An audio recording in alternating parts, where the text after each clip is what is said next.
देश में हर चुनाव के समय एक ही सवाल उठता है, क्या वोट चोरी हो रही है? कभी नकली वोटर की लिस्ट, कभी एक ही पहचान पर कई वोट, कहीं बूथ पर कैप्चरिंग और कभी सिस्टम में गलती को तोड़ मरोड़ के बड़ी साजिश करना। यही वोट चोरी का मुद्दा है। आपने 1 से 1.5 महीने पहले आपने ये वीडियो सुनी होगी।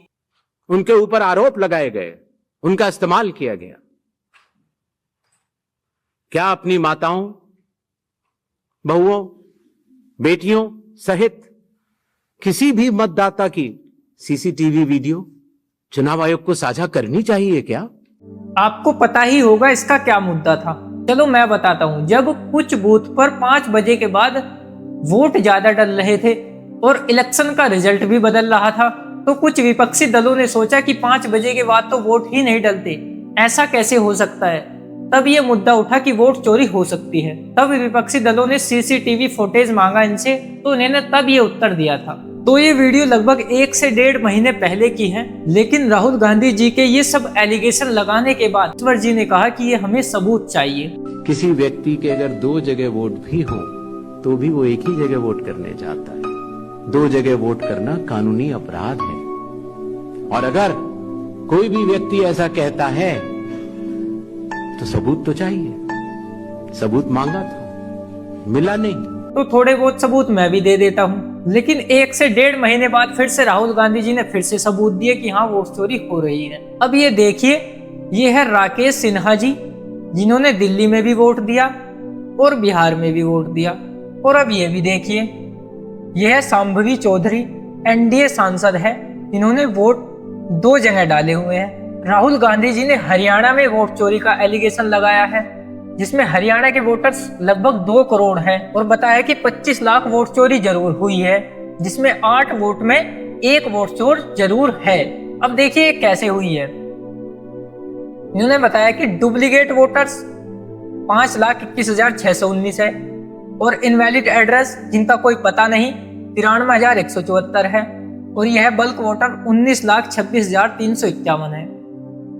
ये लगभग 25 लाख के करीब है। ये सब एक पार्टी या एक राज्य या एक नेता तक सीमित नहीं है। जहां भी सिस्टम कमजोर होता है वहीं वोट चोरी की संभावना हो जाती है। ये तब भी होती है या तो मतदाता संख्या कम है, या फिर निगरानी कम है, या फिर बूथ पर व्यवस्था कमजोर है, या फिर प्रशासन की पकड़ ढीली है। चलिए एक वीडियो देखिए राहुल गांधी जी की, फिर एक सवाल मन में आता है।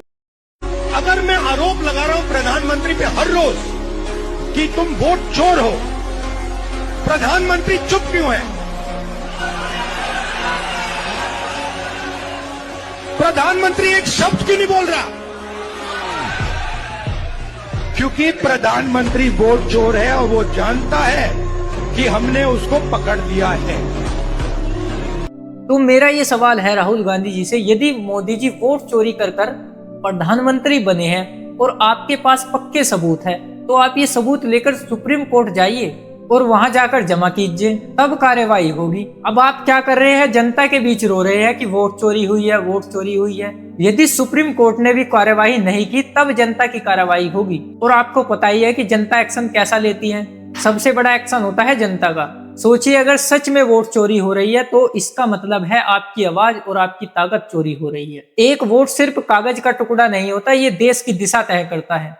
और जब वोट चोरी होता है तो असली नुकसान चुनाव का नहीं, ये देश का नुकसान होता है और हम आम जनताओं का नुकसान होता है। और सबसे बड़ी बात, वोट चोरी लोकतंत्र की नींव को तोड़ देती है। जिस नेता को लोग नहीं चुनते वो सत्ता में आ जाता है, और आपको पता ही फिर वो क्या करता है। रेखा गुप्ता मरेगी, आज हार्ट अटैक होगा उसको। मोदी हमारे देश का था, फिर भी मोदी ने हमारे से गद्दारी की है, बहुत बड़ी गद्दारी की है। ऐसे बिना पूछे तोड़ दिए, बच्चे कहाँ जाएंगे, कहाँ सोएंगे? हमारे पे क्या बीत रहा है और हमारे पे क्या हो रहा है, भाई हमें किसी को कहने जा रहे हैं, पर ऐसा नहीं होना चाहिए, ये गलत बात है।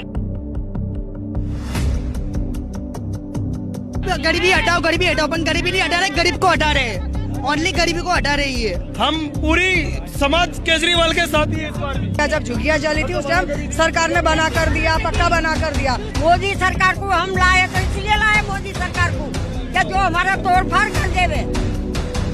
इससे सरकार जनताओं की ताकत से नहीं, धांधली की ताकत से सरकार में आ जाती है। ऐसी सरकार जनता के लिए नहीं, अपने लिए फैसले लेती। देश में भरोसा टूटने लगता है और सोचते हैं लोग कि हमारी आवाज में कोई ताकत नहीं बची है।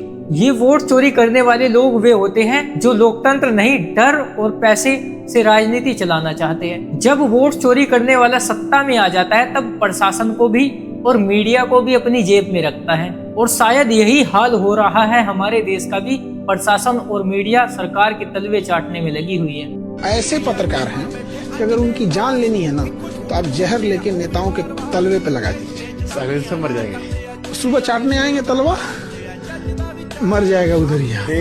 तो ये जहर कहाँ लगाएंगे और मरेगा कौन? ऐसे ऐसे पत्रकार। ऐसे में आप केवल इन बातों का ध्यान रख सकते हैं। हमें सभी को पता है देश में ईवीएम से चुनाव होते हैं, तो क्या ईवीएम में गड़बड़ी संभव है? अगर कोशिश करे तो इसको रोका कैसे जाए? सबसे पहले तो ईवीएम इंटरनेट से नहीं जुड़ती, वायरलेस नहीं होती, कोई ब्लूटूथ से नहीं जुड़ती, कोई नेटवर्क से नहीं जुड़ती, मतलब कुछ भी नहीं। तो इसका मतलब है कि बाहर से ईवीएम हैक नहीं की जा सकती। बस दो मशीन होती है, कंट्रोल यूनिट और बैलेट यूनिट, जो केवल एक दूसरे से जुड़ी रहती है एक केबल के द्वारा। इसलिए बाहर से हैकिंग करना संभव नहीं है। और सभी बूथ पर मतदान से पहले और मतदान के बाद तक सभी पार्टियों के एजेंट होते हैं। जैसे कोई वोट डालता है तो वीवीपीएटी में 7 सेकंड तक एक स्लिप दिखाई देती है। वीवीपीएटी का मतलब है vote verified paper audit trail. ये स्लिप एक मशीन में इकट्ठी होती रहती है और ये स्लिप बाद में वोट से मैच की जा सकती है। यदि किसी पार्टी को कोई गड़बड़ लगे तो ये स्लिप वोट से मिलान की मांग कर सकता है। तो मैं ये बताना चाहता हूँ आपको क्या क्या ध्यान रखना चाहिए। समय पर मतदान पहुंचे, कम भीड़ में गड़बड़ी की संभावना ही कम होती है। और ध्यान से देखें, वोट डालकर वीवीपैट की स्क्रीन पर जरूर देखें कि पार्टी का नाम और पार्टी का चिन्ह दिखाई दिया कि नहीं। तुरंत शिकायत कर सकते हैं बूथ पर पार्टियों के एजेंटों से, क्योंकि प्रशासन पर भरोसा मत करिएगा। और आसपास किसी भी तरह का दबाव या पैसों का दबाव तो आप तब भी शिकायत जरूर करें। ज्यादा से ज्यादा वोट करें, मतलब सभी वोट करें।